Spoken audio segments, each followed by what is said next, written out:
Hello and welcome to Rob's Retro Reviews. You know, out of all of the games coming out this year, one of the ones I'm most excited for is Crash Team Racing Nitro Fueled, which is a remake of the original Crash Team Racing for the PS1. I've played through the original so many times, and it's my favourite kart racer ever made, and I would go as far as to say that it's even one of my favourite games ever made generally. I've even reviewed it right here on my channel, so if you want to take a look at that, I'll leave a link to it down below. It's recently been revealed though that all of the tracks from Crash Nitro Kart are going to be included in Nitro Fueled, and I've got to say I'm very unfamiliar with that game. So, join me today as we take a look at Crash Nitro Kart for the PS2 so that I'm fully prepared for when Nitro Fueled comes out. I did actually say at the end of my Crash Team Racing review that I would be reviewing Crash Bash soon, but I never got around to playing through it. I do still plan on getting to it eventually, but for now, let's just say that this review is the sequel to the Crash Team Racing video, and ignore I ever said anything about Crash Bash. So what is Crash Nitro Kart? Well, it's a kart racer set in the universe of Crash Bandicoot and acts as a sequel to Crash Team Racing, which was released on the PS1. Crash Nitro Kart was at one point in its development actually going to be called Crash Team Racing 2, so that shows just how much they were following the original game's DNA. As soon as we turn the game on, we're off to a good start because the introduction sequence has a narrator saying the developer and publisher's names, as well as shouting the actual game's name at the very end, just like in the old Crash games.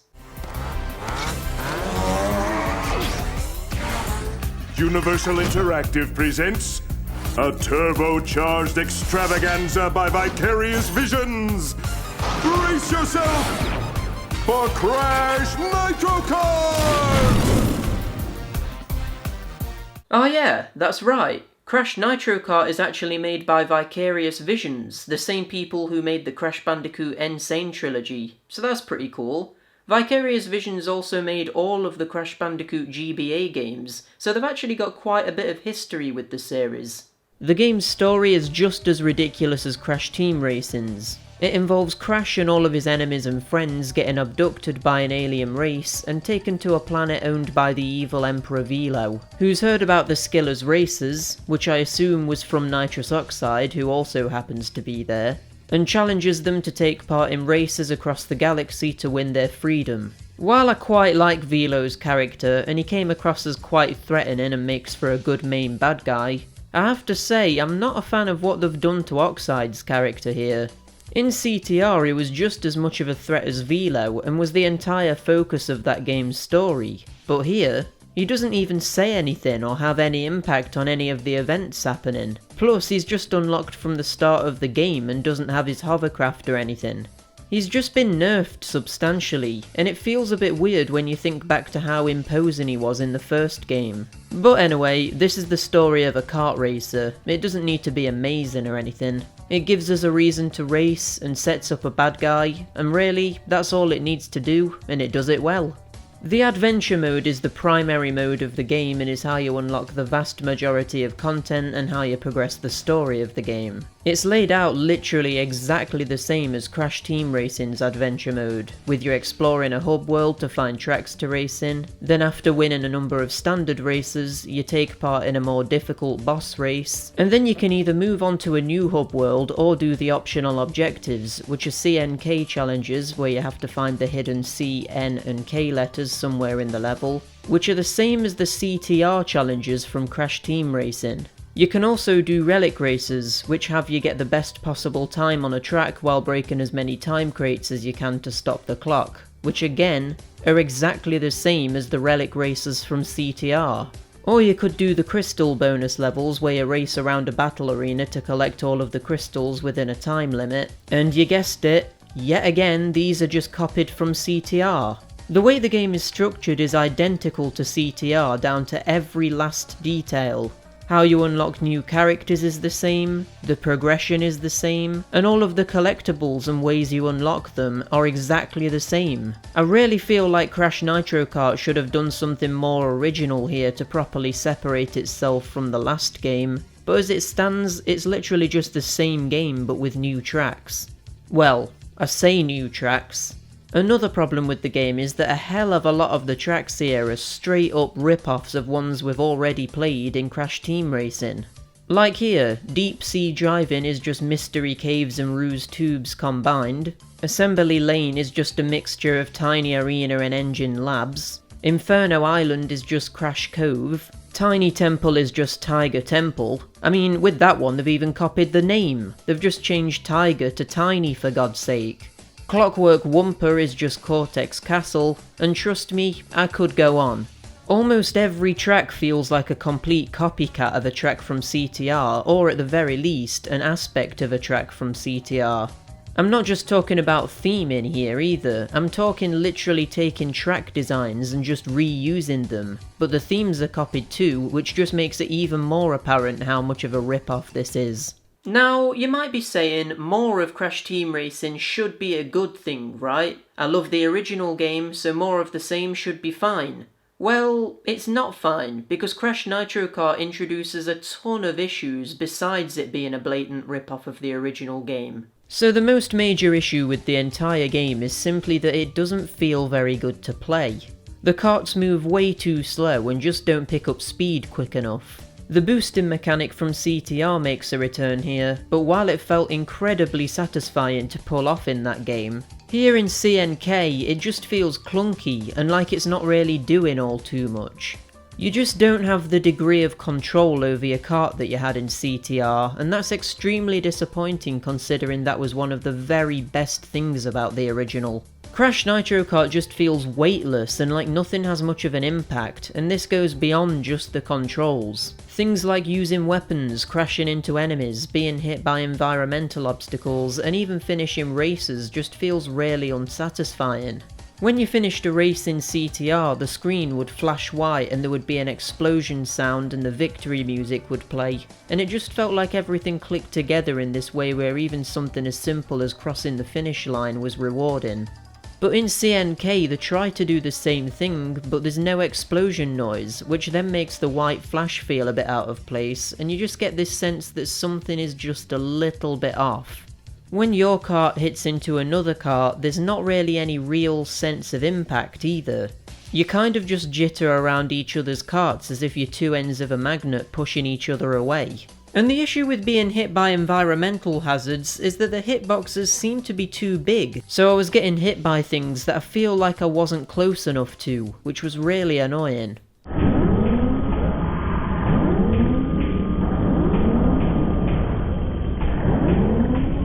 The whole game is just poorly produced and clearly didn't have the passion behind it that Crash Team Racing had. I only played through this game's story the one time and I found myself literally falling through the floor on multiple occasions. It's that bad.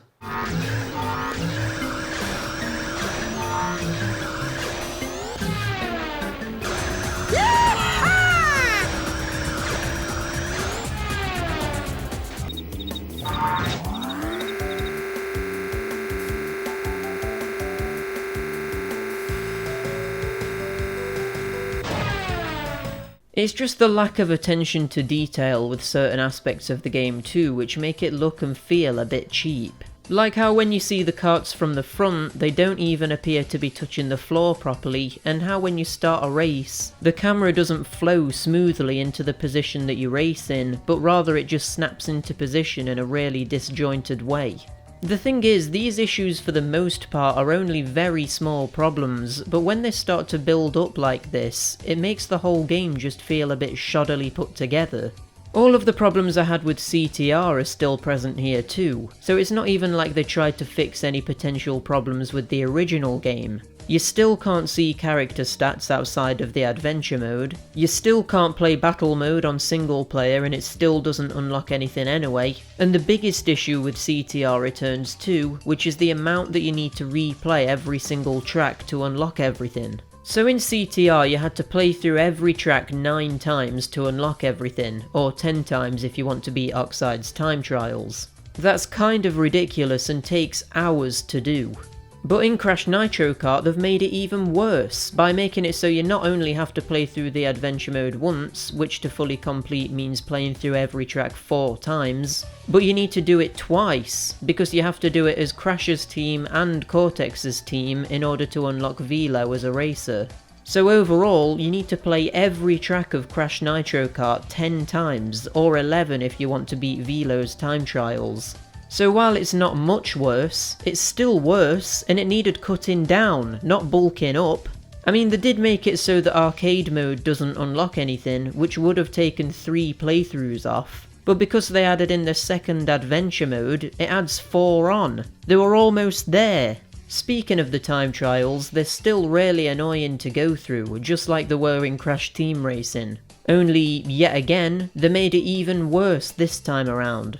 So first you need to get a good time by playing every course in the time trial mode in order to unlock Entropy's Ghost to race against. This is made infuriating because after every single race you're forced to save the game, sit through a lengthy loading screen, be booted to the main menu, navigate back to the time trials, load your time trial data, pick your track, and then sit through another loading screen. And you need to do this for every single track. But that's not even everything, because that's only unlocked Entropy's times. After that you'll need to play every single track again, but this time beating Entropy's best time, again sitting through 2 loading screens, a save screen, menu navigation, and a data loading screen after every race. It's unbelievably tedious. Surely they could have streamlined this. It wasn't this insane in Crash Team Racing, so it must have been possible.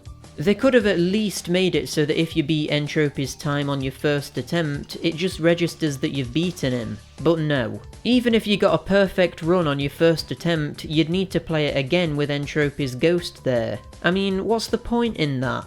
Then there's also a returning problem from CTR with the character selection. In CTR I always found it very strange how Koala Kong, Embryo, Komodo Mo and Oxide weren't playable. I mean, you could have also had other characters like Torna Bandicoot, but she's more of an obscure character. So it always felt like while almost every single Crash character is accounted for, the roster is incomplete. But in Crash Nitro Kart, this is way, way worse. Nitro Kart has 16 characters while Team Racing has 15, so on paper, Nitro Kart has the upper hand here. However, the actual character list for Nitro Kart features some real stinkers. The main culprits here are Zem and Zam, who are Velo's henchmen, I guess. I mean, I'm only guessing that because they literally aren't even mentioned in the story at all and are seemingly there just for the laughs. And they're never seen in any other Crash games ever again. But even forgetting about them, where are all of the classic Crash characters? Papu Papu, Ripperoo, Koala Kong, Pinstripe, Embryo, Komodo Mo and Komodo Joe are all missing. It seems that Nitro Kart favoured the newer characters like Crunch Bandicoot and Entrance, which is fine, but come on. The back of the box says race as virtually any character in the Crash universe. That's simply not true, and Crash Team Racing had a much more complete character roster than Nitro Kart can ever hope to have. I mean, Nitro Kart doesn't even let you play as the game's bosses, for God's sake. Now, all of the bosses are really forgettable and quite rubbish to be honest, but still, you could have just unlocked them after the battles for a bit of extra content. I guess even the developers knew they were rubbish. Rest in peace, Crunk, Nash, Norm and Geary. Now, Crash Nitro Kart may have one more character than Crash Team Racing, but you know what it doesn't have more of? Basically everything else. For some reason, Crash Nitro Kart only has 13 tracks to race on and only 5 battle arenas to fight in. This already sounds quite pathetic and lacking in content. But then what makes this so much worse is that when you consider Crash Team Racing had 18 tracks and 7 battle arenas. That's a total of 7 extra stages in CTR. A game which again was released on an earlier console 4 years before Nitro Kart came out. This would almost be acceptable if the 13 tracks in Nitro Kart were all amazing and unique, but as I said before, loads of them are just straight up copies of ones from Team Racing anyway. So what even is the point in this game existing? I think that's my overall issue here. Because Nitro Kart came out after Team Racing, and because Team Racing is better and more original in every single way possible, there's just literally no need for Nitro Kart to even exist. There's not a single reason to ever play this over the original game, and I don't really see how anyone could say otherwise. I've been literally ripping on this game for this entire review pretty much, and while I think it's okay to do that based on everything that I've already said, what I will say is that the reason I even stuck with this game at all is because it's still a decent enough game at its core. It badly copies Crash Team Racing, but because it's a copy of an amazing game, Nitro Kart gets away with still being okay. Nitro Kart does in fact have a few new things to bring to the table, and you know what? I actually like everything new that it does. It's just such a shame that it doesn't do that little bit more to really separate itself from Crash Team Racing. For the most part, the things I like that are brand new to Nitro Kart are quite small, but I enjoyed them being there regardless. For example, there are now exclamation mark boxes in certain tracks that change obstacles on the course and could be used to hinder an opponent if used tactically. So hitting one of these boxes will do something like activate fire, which shoots out from the side of the course, change which side of the track has boost pads enabled, or simply open up a hole in the middle of the course. It makes the tracks feel more unpredictable and adds to the chaos, which is great for a kart racer. Another thing is the anti-gravity, which works in the exact same way it does in Mario Kart 8 really. Only Crash Nitro Kart did it 11 years earlier. So this just means that in some tracks you'll find yourself racing up walls and through tunnels where you can go upside down and that sort of thing. It doesn't really add much to the actual gameplay to be honest, but it's just a nice feature to make some of the tracks stand out and look cooler. It doesn't seem to work properly in this hub world though, because it makes your kart slow down to a crawl for no reason whatsoever. A new feature which I actually really underutilised is the new team mechanic, where if you drive next to a character who is a part of your team in the adventure mode, you'll eventually power up a meter and gain the ability to activate a team frenzy attack where you'll temporarily have infinite weapons to throw out all over the place. The thing is with this, I'm pretty sure I was never told about this mechanic in the game, and it wasn't until very, very late into playing it that I even used this. I just figured that powering up the meter made your kart slightly faster or something. This probably should have been better explained to the player, but it doesn't really matter because it doesn't add that much to the game anyway. Your opponents are incapable of using this ability, so if anything, I just leveled the playing field by not using it myself.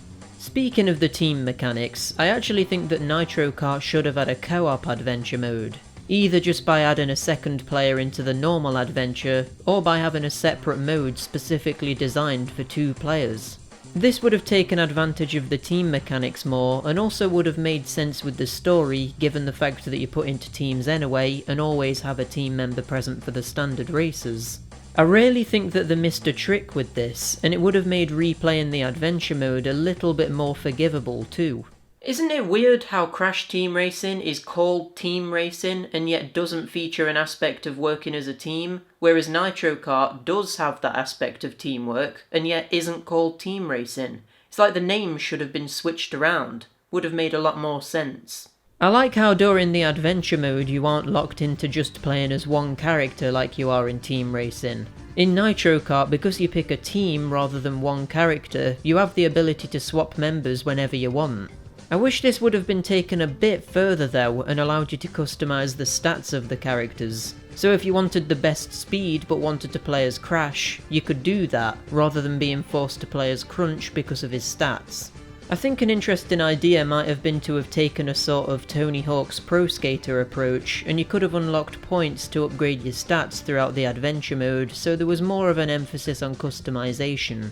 That would have been good, and it would have given you more of a sense of progression throughout the adventure, rather than unlocking everything right at the end of the game.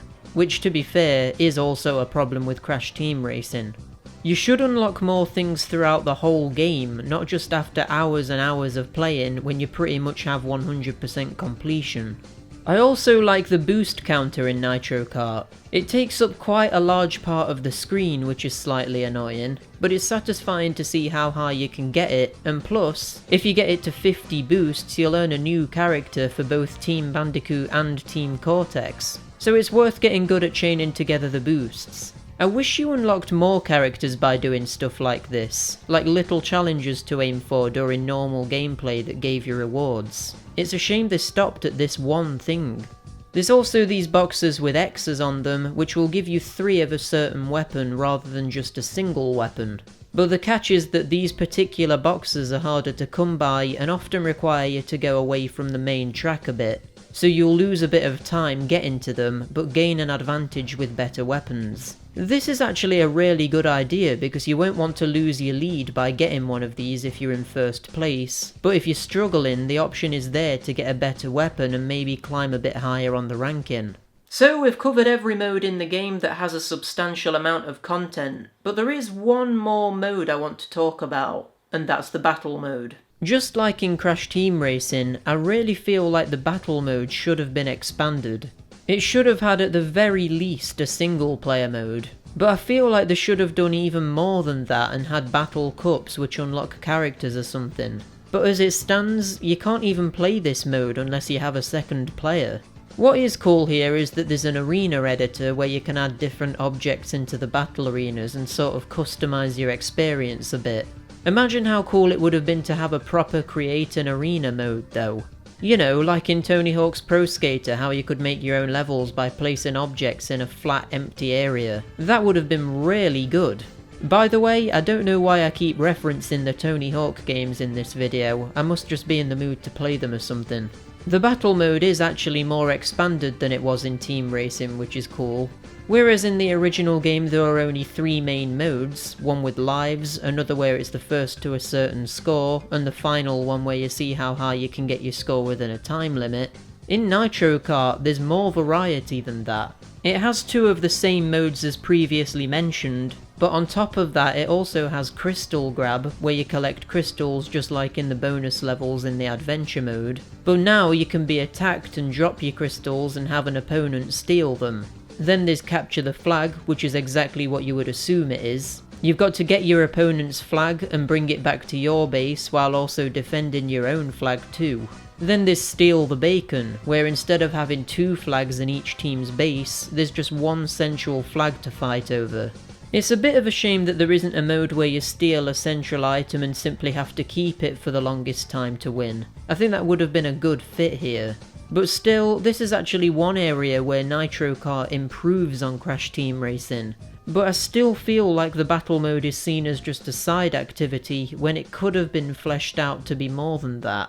So yeah, it's not like Crash Nitro Kart has nothing going for it. The new ideas that it implements I actually really like. But the problem is, all of this doesn't stop it from just feeling like a clunkier and less complete version of Crash Team Racing, rather than what it should have been. A more expanded sequel. I'm giving Crash Nitro Kart a 6 out of 10. I would say that it's only really worth playing nowadays if you're a big fan of Crash Team Racing or kart races generally, and you want something else to play that's similar to the original game and don't care about it being a little bit poorly put together. Nitro Kart is littered with issues, some of which I've not even touched upon in this video, like the long and frequent loading screens, the lack of weapon variety and original weapons, the watered down hub worlds, the inconsistent frame rates, the bad voice acting and animation for Aku Aku's tutorials. You will have to race in order to win the Galaxy Circuit and go home. To compete in a race, drive onto a warp pad with a vortex on it. Finish the race in first place to win a trophy. Collect trophies to create additional vortexes to more tracks. Good luck, and drive fast. Then there's also quite a major issue with the Velo boss race, where the difficulty curve just skyrockets out of nowhere. Seriously, this race is extremely difficult and will test every single skill you have. It's insane. This would be fine, but up until now, none of the other races in the game have been anywhere even close to this, so it's not like you're prepared for it to happen. I imagine loads of people probably got stuck here and just gave up with how hard it is. But the biggest issue with the game is that it's literally just Crash Team Racing, but not as well produced. The tracks, weapons and structure of the game are nothing more than a total rip-off of the original game, and it ends up almost feeling like a fan-made game rather than a true successor. It's not that Nitro Kart is bad, it's just that when you compare it to what came before, it looks bad by comparison. It's a weird situation though, because despite it being bad because it copied Crash Team Racing, probably the only reason it's at all decent is also because it copied Crash Team Racing. Like, if it had just done its own thing, I doubt it would have turned out better than this. So what we got in the end was probably the best case scenario.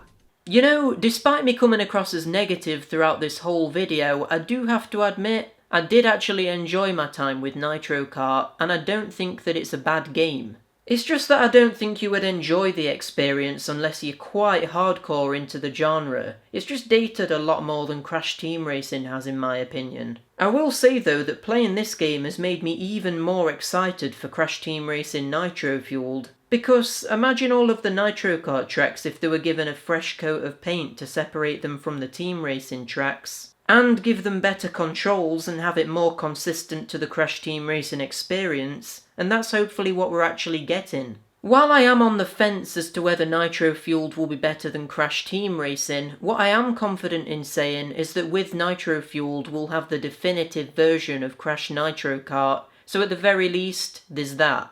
What I will say is that after playing this game, I'm even more excited to get my hands on Nitro Fueled, play it, and review it. Thanks for watching. As always, if you enjoyed the video, give it a like and subscribe for more content coming soon. Also, let me know what you think to Crash Nitro Kart and if you're excited for Crash Team Racing Nitro Fueled. I seriously can't wait for it, I think it's going to be awesome. But anyway, until next time, bye!